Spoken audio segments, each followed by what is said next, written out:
Sushant Singh Rajput case की जांच 302 यानी कि हत्या के एंगल से होगी।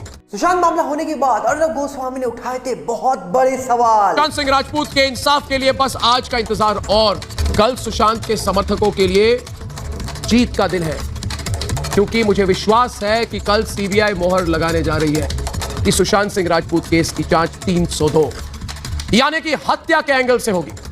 सुशांत के लिए देश में जो संपूर्ण क्रांति हो रही है दोस्तों, कल उस क्रांति का पहला विजय दिवस है। इन सवालों को सुनने के बाद आपको भी लग रहा होगा कि आखिरकार अर्नब गोस्वामी जरूर वापस आएंगे, पर आज अर्नब गोस्वामी पर ही लोग सवाल उठा रहे हैं और आखिरकार बहुत गंभीर सवाल उठ रहे हैं अर्नब गोस्वामी और उनकी टीम के ऊपर। और दूसरी तरफ अगर हम बात करें तो अंकिता लोखंडे ने एक बहुत बड़ी बात बोल दी है सुशांत को लेकर, और खास करके उनके ऊपर कहा जा रहा है कि लोग जो चिल्ला रहे थे उनको लेकर। और वहीं पर उनके पति जो विकी जैन थे, उन्होंने बिग बॉस में सुशांत और उनके मामले को लेकर एक बहुत बड़ा खुलासा कर दिया था, जो शायद यहां पर एक्सपोज कर सकता है अंकिता को। आपको हम डिटेल बताएंगे सब कुछ, पर उससे पहले आपसे अपील करेंगे अगर आप इस चैनल के अंदर नए हो तो वीडियो को लाइक कर देना, वीडियो को शेयर कर देना, चैनल को सब्सक्राइब करना बिल्कुल मत भूलना। यहां पर अगर हम बात करें तो आपको बता दिया जाए कि सुशांत मामले को लेकर पिछले 3-3.5 साल से लोग आवाज उठा रहे हैं। बॉलीवुड के कई सारे लोग हैं जो इस पूरे मामले को लेकर डेफिनेटली चाहते हैं न्याय मिले, पर वहीं पे कहा जा रहा है कि बहुत सारे ऐसे लोग हैं जो इस पूरे मामले को लेकर आज तक कुछ नहीं बोले हैं, चुप्पी साध के बैठे हैं। तो लोग सवाल तो उठाएंगे, पर अब कहा जा रहा है कि इस पूरे मामले के अंदर एक बहुत इंपॉर्टेंट सवाल है कि आखिरकार सुशांत केस में क्या बहुत बड़ा राज छुपा है। ऐसा सवाल हम इसलिए उठा रहे हैं क्योंकि आज अर्नब गोस्वामी जो है उनके ऊपर लोग सवाल उठा रहे हैं। कल तक जो उनको सपोर्ट करते थे, आज वो लोग भी उनसे सवाल पूछ रहे हैं। क्यों? क्योंकि हाल ही में कहा जा रहा है कि संदीप सिंह जो है वो अपनी फिल्म जो अटल आई थी, उस फिल्म के प्रमोशन के लिए रिपब्लिक में पहुंचे थे। तो अब लोग अर्नब गोस्वामी के ऊपर ये सवाल उठा रहे हैं कि आने वाले इलेक्शंस पे वो सिर्फ इलेक्शन की खबर ही दिखाते रह जाएंगे या फिर सुशांत को लेकर भी कुछ ना कुछ बयान देंगे। क्योंकि एक रिपब्लिक ही था जिसने इस पूरे मामले को बहुत ही जोरों शोरों से उठाया था, और जिस प्रकार रिपब्लिक के बड़े बड़े एंकरों ने सुशांत सिंह राजपूत की खबर की कहा जा रहा है कि कवरेज करी थी, और जिस प्रकार आवाज उठाई थी शायद ही किसी ने उठाई हो। क्योंकि सुशांत सिंह राजपूत के मामले में कहा जा रहा था कि 2 बॉडी को लेकर जो सवाल उठे, उस सवाल को भी सिर्फ रिपब्लिक ने बहुत जोरों शोरों से उठाया था। 2 एम्बुलेंस को लेकर जो सवाल उठे, उसको लेकर भी सवाल उठाए गए यहाँ पर अर्नब गोस्वामी और उनकी टीम के द्वारा। और वहीं पे कहा जा रहा है कि जहां पर पीएम हुआ एसएसआर का, वहां भी कहा जा रहा है कि सवाल उठाने में सबसे ऊपर था रिपब्लिक भारत। पर अब कहा जा रहा है कि वही रिपब्लिक भारत को लेकर लोग सवाल क्यों उठा रहे हैं। आखिरकार क्या रिपब्लिक भारत अब भूल चुका है सुशांत को? क्या अर्नब अब सुशांत को लेकर कुछ बड़ा दावा नहीं करेंगे? क्या आने वाले वक्त पर पूर्व मुख्यमंत्री जो थे महाराष्ट्र के, वो हाथ मिला लेंगे बीजेपी के साथ या मोदी जी के साथ? क्या वो ज्वाइन कर लेंगे बीजेपी, या फिर अगर वो बीजेपी के साथ जुड़ गए तो क्या अर्नब गोस्वामी फिर से कभी नाम लेंगे जिनका नाम वो बहुत जोरों शोरों से लेते थे?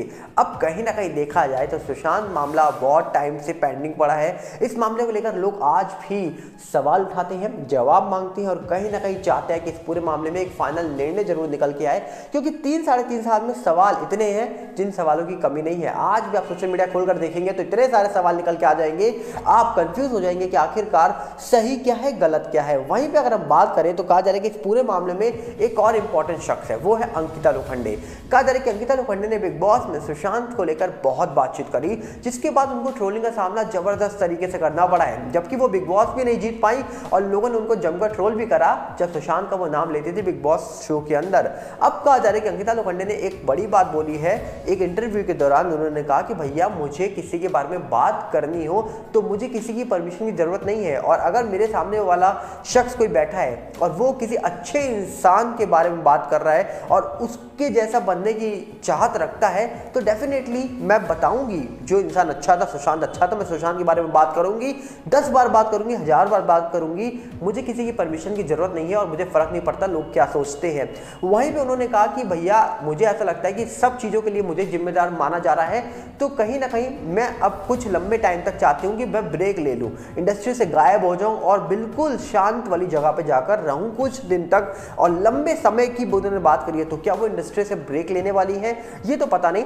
पर बिग बॉस शो जब आ रहा था तब विकी जैन ने एक बहुत बड़ी बात बोली थी, चाहे उन्होंने गुस्से से बोली, पता नहीं कैसे बोली, उन्होंने अंकिता लोखंडे को ये बोला कि भैया जब तुम परेशान थी, जब सुशांत मामला हुआ था तो मैं अकेला तुम्हारे साथ खड़ा था, मैंने सब कुछ झेला, यहां तक कि तुम्हारे साथ बैठकर पूरे नोट्स बनाए कि तुम्हें क्या क्या बोलना है। अब ये बहुत इंपॉर्टेंट बात है कि अंकिता लोखंडे ने जब जब इंटरव्यू दिए तो उस इंटरव्यू से पहले उन्होंने नोट्स बनाए कि मुझे ये बोलना है, इसके अलावा कुछ नहीं बोलना है। अब ये सवाल लोग उठा रहे हैं और वो वीडियो हम आपके सामने यहाँ तो नहीं दिखा पाएंगे, क्यों? क्योंकि भैया हो सकता है कॉपीराइट का इशू आ जाए, पर वो वीडियो हम अपने टेलीग्राम चैनल पर जरूर डालेंगे। आप एक बार सुनिएगा, लिंक डिस्क्रिप्शन में टेलीग्राम चैनल का, आप एक बार गौर से सुनिएगा कि आखिरकार किस प्रकार विकी जैन ने अंकिता लोखंडे को जब ये बात बोली तो भैया लोग शॉक हो गए कि क्या विकी जैन कुछ और बोलने वाले थे अंकिता लोखंडे को, क्या कहीं ना कहीं कुछ और बताने वाले थे, वो इस पूरे मामले को लेकर कोई राज खोलने वाले थे। अब कई सारे सवाल उठ रहे हैं, तो यहाँ पर देखने वाला विषय होगा कि आखिरकार क्या अंकिता लोखंडे इंडस्ट्री से ब्रेक लेंगी और क्या विकी जैन ने जो बात बोली थी उसमें बहुत सारी सवाल उठाए जा सकते हैं कई लोगों के द्वारा। वहीं पे अगर हम बात करें तो कहा जा रहा है कि सुशांत मामले में सवाल तो कई सारे उठे हैं, पर इंडस्ट्री शांत है और कहीं ना कहीं बड़ी बड़ी एजेंसीज भी शांत हैं। अब कहा जा रहा है कि इंतजार है तो मार्च का, क्योंकि मार्च में सुनवाई होगी दिशा केस में जो एसआईटी का गठन किया गया था उसका तो अभी अता पता नहीं है, पर कहीं ना कहीं दिशा केस में जो पीआईएल दाखिल की गई थी राशिद खान पठान साहब जी के द्वारा, उसकी सुनवाई अब मार्च में होने वाली है। तो क्या वो सुनवाई मार्च में होगी? अगर नहीं हुई, डेट आगे बढ़ गई, तो लगता है मुझे इलेक्शन के बाद ही फिर जो होगा वो होगा, क्योंकि इलेक्शन आने वाले हैं और अब सारा फोकस मुझे लगता है सरकारों का सिर्फ इलेक्शन में रहने वाला है, क्योंकि 5 साल में एक बार इलेक्शन आ रहे हैं और कहीं ना कहीं इतने बड़े इलेक्शन है तो इलेक्शन से बड़ा मुझे नहीं लगता सरकारों के लिए फिलहाल कोई और मामला होगा। उम्मीद है कि जल्दी इस पूरे मामले का जो भी सच है वो सामने निकल के आएगा, पर अब देखने वाला विषय होगा कि आखिरकार इस मामले में जितने सारे सवाल उठे हैं, जितनी सारी चीजें निकल के आई है पिछले 3-3.5 साल में, उन चीजों को लेकर क्या बहुत सारे लोग अब भी इंतजार कर रहे हैं कि आखिरकार कब सुशांत मामले को लेकर बड़ी खबर निकल के आएगी और कब इस पूरे मामले का जो भी सच है वो सामने निकल के आएगा। ये तो आने वाले वक्त में पता लग सकता है, पर उम्मीद करेंगे हम कि जो भी सच है वो जल्द सामने आए, क्योंकि पिछले 3-3.5 साल से बहुत सारे लोग हैं जो इंतजार कर रहे हैं एटलीस्ट सीबीआई कोई स्टेटमेंट तो जारी करे। कुछ भी स्टेटमेंट नहीं दे रही है सीबीआई, तो लोग सवाल उठा रहे हैं उन पर। और यही इंडस्ट्री की बात करें तो बड़े बड़े लोग जो दावा करते थे कि भैया हम तो पब्लिक के साथ खड़े हैं, हमारे लिए तो भैया वो एक अच्छा एक्टर था, आज कहाँ है वो लोग? क्या उनके मुंह से ये भी नहीं निकलता कि भैया सुशांत सिंह राजपूत वाले मामले में एजेंसी जांच कर रही थी, अभी तक जांच कहाँ तक पहुंची है? पर खैर बात करें तो इंडस्ट्री के कई सारे लोग हैं वो दावा करते हैं भैया परिवार ही नहीं बोलता तो हम क्यों बोले। अब परिवार बोले या ना बोले वो पर्सनल मैटर है, पर कहीं ना कहीं एज अ फैन मुझे लगता है कि एटलीस्ट इतना पूछने का हक तो सबका है कि सीबीआई की इन्वेस्टिगेशन कहां तक पहुंची है। सीबीआई एटलीस्ट कोई स्टेटमेंट तो जारी करे इस पूरे मामले को लेकर, और कहीं ना कहीं इतनी बड़ी एजेंसी है, केंद्र सरकार के अंडर में है, तो उम्मीद है कि जल्दी इस पूरे मामले में कोई फैसला निकल के आए। इलेक्शन से पहले कुछ ना कुछ तो सच सामने आना ही चाहिए। आपको क्या लगता है? कमेंट बॉक्स आपके लिए खुला है, हम मिलेंगे बहुत जल्दी। साथ में आपसे अपील करेंगे अगर आप चैनल के अंदर नए हो तो वीडियो को लाइक करना, वीडियो को शेयर करना, चैनल को सब्सक्राइब करना बिल्कुल मत भूलना। और साथ में हमारा नया चैनल यूट्यूब का है सागर भल्ला 18, इंस्टाग्राम का भी सेम चैनल है सागर भल्ला 18, फेसबुक का है सागर भल्ला, सबके लिंक हमने डिस्क्रिप्शन में दे रखे हैं। कुछ मत करिए, जाइए और उनके साथ जुड़ जाइए। मिलते हैं बहुत जल्दी। नमस्कार, जय हिंद।